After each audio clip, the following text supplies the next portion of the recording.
sortie, you get 30 million, 90 million lahat yun. 30 million AX or ATAP, 30 million na MAIT, and 30 million na UPAD.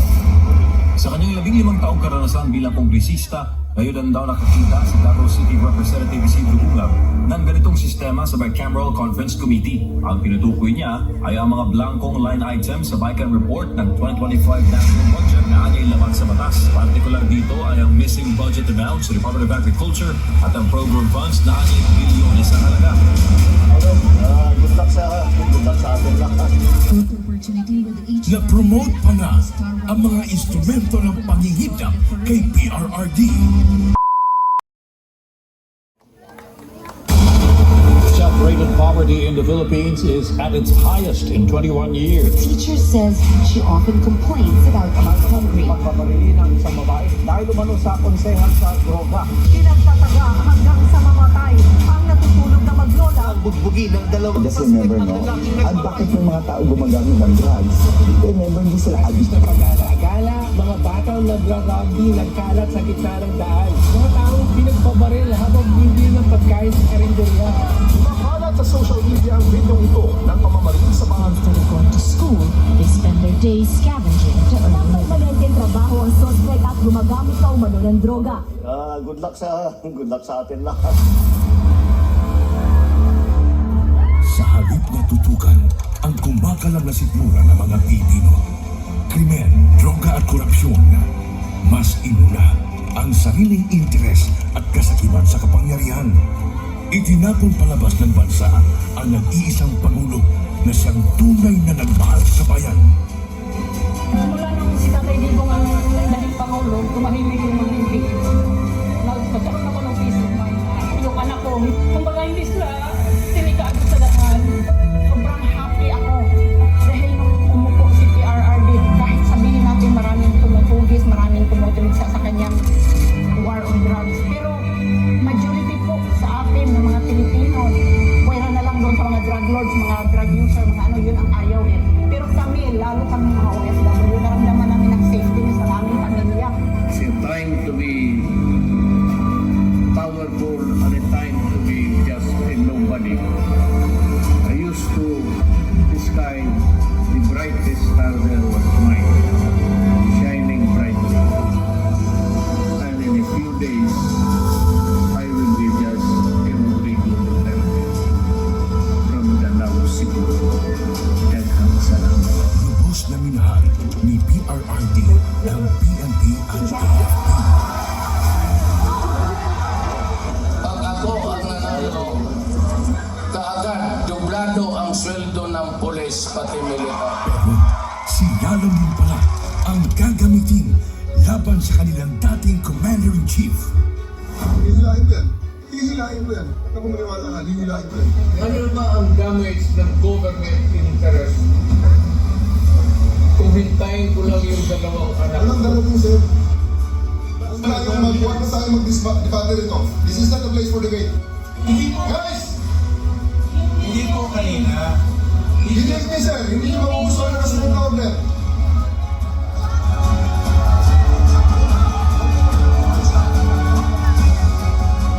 Napilitan sa serbisyo ang iba dahil sa order na isang bangag na namumuno sa kanila. Former Philippine leader Rodrigo Duterte has been taken into custody by the International Criminal At Court. yun ang simula ng pagliyab ng damdamin ng mga Pilipinong nagmamahal kay Tatay Digong.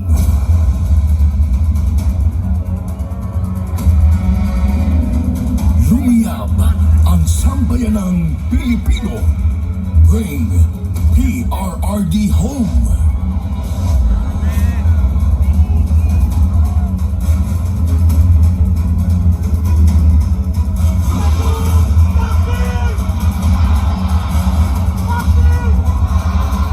Iisa lang ang sigaw. Duterte saan man sa mundo.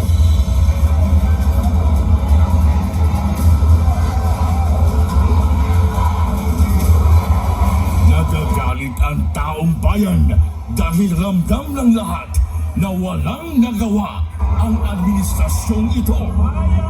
Asikasuhin, hindi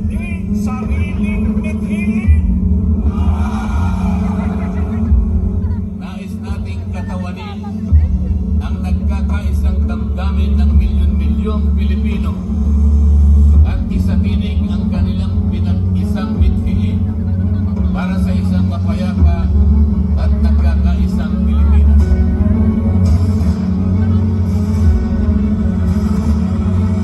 Hindi pa tapos ang pagbiyak ng mga puso natin dahil nagpapatuloy pa din ang kasamaan habang nalulugmok na ang inang bayan. Ikaw at ni Marcos ang atong gold reserves. Sa pagpapatuloy ng oral arguments sa 89.9 billion peso transfer ng pondo ng Philippine Health Insurance Corporation sa National Treasury. Muling binusisi ng mga maestrado ang paggamit ng ahensya sa perang mula sa mga kontribusyon ng mga miyembro nito. Aminado ang DOLE at DSWD na walang listahan para sa mga beneficiaryo ng ayuda sa kapos ang kita program o AKAP. Sa tingin tuloy ng ilan, nagagamit na sa politika ang AKAP. Hindi lang pala 7-7, meron pang 30-30-30. Yung 30-30 naman, kung ikaw ang host ng sortie, you get 30 million, 90 million lahat yun. 30 million AX or ATAP, 30 million na MAIT, and 30 million na upad. Sa kanyang 15 taong karanasan bilang kongresista, ngayon daw nakakita si Davao City Representative Isidro Ungab ng ganitong sistema sa Bicameral Conference Committee. Ang pinutukoy niya ay ang mga blankong line items sa Bican Report ng 2025 National Budget na anyay laman sa batas. Partikular dito ay ang missing budget amount sa Department of Agriculture at ang program funds na anyay bilyones sa halaga. Good luck sa atin lahat. Na-promote pa nga ang mga instrumento ng pangingidap kay PRRD. Police Brigadier General G. Fajardo and family. The chief of the PNP and his family to join the president for photo opportunity. Walang titigil para sa bayan. Maybe when I say my farewell, if I get to live on the last day of my term, I'd like to say something and maybe I'll cry. Gusto kong umiyak dahil hindi ko maanong taong binigay nila ng pagmamahal sa akin. Totoo lang. You can save the Philippines. And now vote Duterte.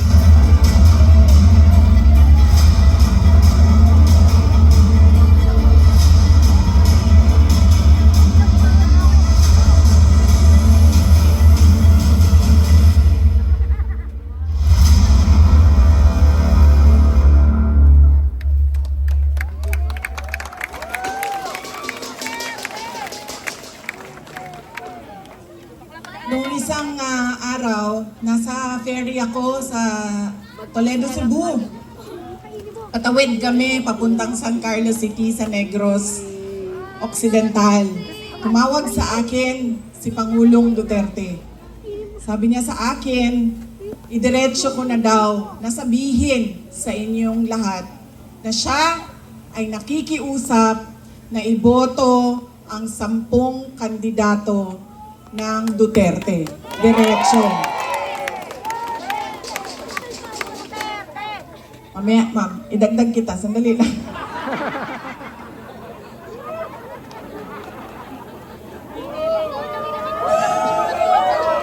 Grabe, ang awkward talaga. Grabe. Hindi ikaw ang pinapahirapan ko, ha? Ikaw ang nagpapahirap sa akin ngayong gabi na ito. Nahihirapan ako kasi alam mo, magkaibigan tayo. Alam ko kung gaano katino at gaano katalino mo. Kaya...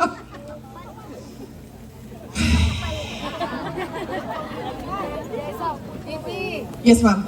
Ay, okay lang, ma'am. Thank you. Thank you. Na ano kasi ako, ma'am, na malunod gani. So talaga na. Malunod ako sa hangin, ma'am. Pag may hangin. O, nahilo. Tumawag siya sa akin at sabi niya, idiretsuhin ko na daw kayo. Iboto diretso ang 10 senators ng Duterte. Si Senator Bato de la Rosa, Senator Bongo, Senator Jimmy Bondoc, Senator Vic Rodriguez, Senator J.V. Hinlo, Senator Raul Lambino, Senator Philip Salvador, Senator Rodante Marcoleta, Senator Pastor Kibuloy, at Senator Richard Mata. 10 yun, no? Yes, okay. Bakit kailangan natin diretso 10 ang iboto? At hindi lumihis doon sa sample ballot ng 10 na senador ng Duterte. Dahil kailangan marami o mataas ang boto para hindi mahabol ng dayaan. Kailangan malayo at malaki ang boto ng isang senador para hindi siya mahabol nung dagdag bawas sa dulo ng ranking. Kaya kailangan diretso 10 Duterte. At ang susunod na rason ay noong ako ay tumakbo noong 2022.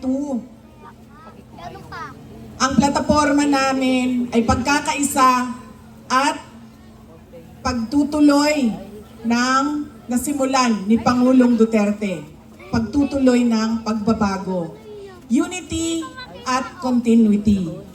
Hindi nangyari ang unity at continuity. Ang nangyari ay puro na lang benggahan sa politika.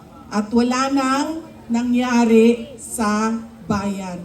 Puro na lang bigay ng pera na hindi naman nakikita kung totoo ba talaga na yung buong budget ay ibinigay sa mga kababayan natin. Dahil minsan sinasabi ninyo 3,000, minsan 1,000. So hindi natin alam dahil walang listahan ang pagbigay ng pera. Bakit kailangan diretso ang boto sa 10 senador? Mahirap habulin ang dayaan, kaya kailangan boto ninyo diretso. At kailangan ng continuity at unity. Dahil silang 10 ay naiintindihan nila kung ano ang pagtutuloy sa nasimulan ni Pangulong Rodrigo Duterte. Tayo ay may karapatan na bumoto ng 12 senador. 10 lang ang senador ng Duterte. Kaya nandito si Senator Amy Marcos na humihingi ng tulong ninyo para siya ay maibalik sa Senado at maituloy niya ang pag-imbestiga ng pagnanakaw kay dating Pangulong Rodrigo Duterte. At pangako niya ay tutulong din siya sa pag-ransom o pagkuha balik at ibalik dito sa ating bayan si Pangulong Rodrigo Duterte. Huwag ka mag-alala, ako naman nangako niyan, hindi ikaw. So kung hindi siya mabalik, hindi mo kasalanan. Pero nagsabi siya, tutulong siya. Dahil naiintindihan niya na mali ang ginawa at naiintindihan niya na walang direksyon ang ating gobyerno sa ngayon. Kaya, andito siya para sa inyong lahat at para iboto ninyo balik sa Senado. Senator Amy Marcos.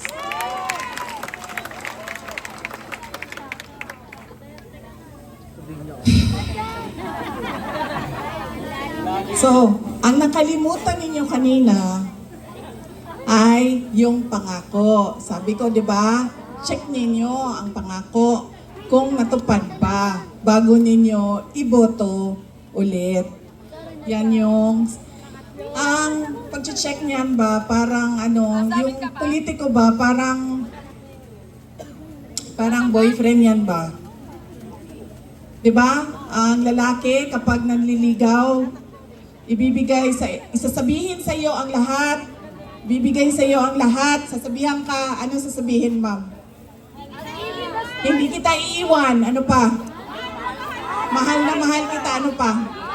Hindi kita pababayaan. Ikaw lang mag-isa. Ha? Hindi kita papaiyakin. Pero anong ginawa nila sa inyo? Pinaiyak. Iniwan. Sinaktan. Ganyan. Ganyan ang isipin ninyo, pagpili ninyo ng mga kandidato ngayon. Ang pangako, 20 pesos ang kilo ng bigas. Na hanggang ngayon,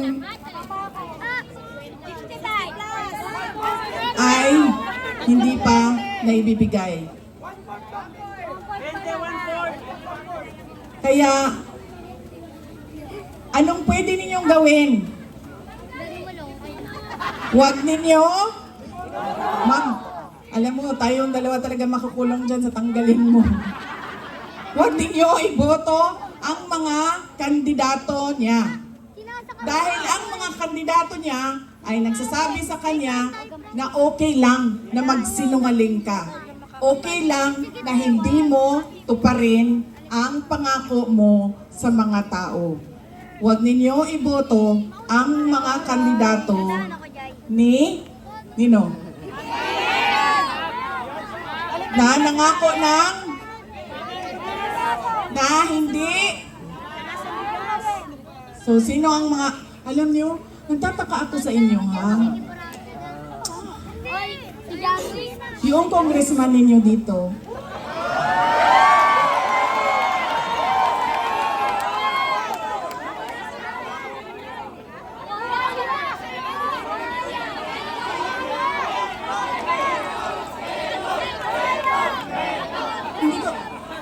alam nyo, kasi yung congressman ninyo, yan yung mukha ng distrito ninyo.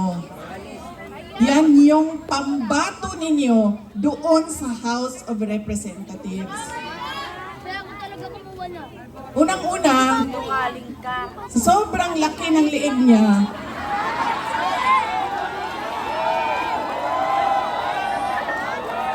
naiipit na yung boses niya.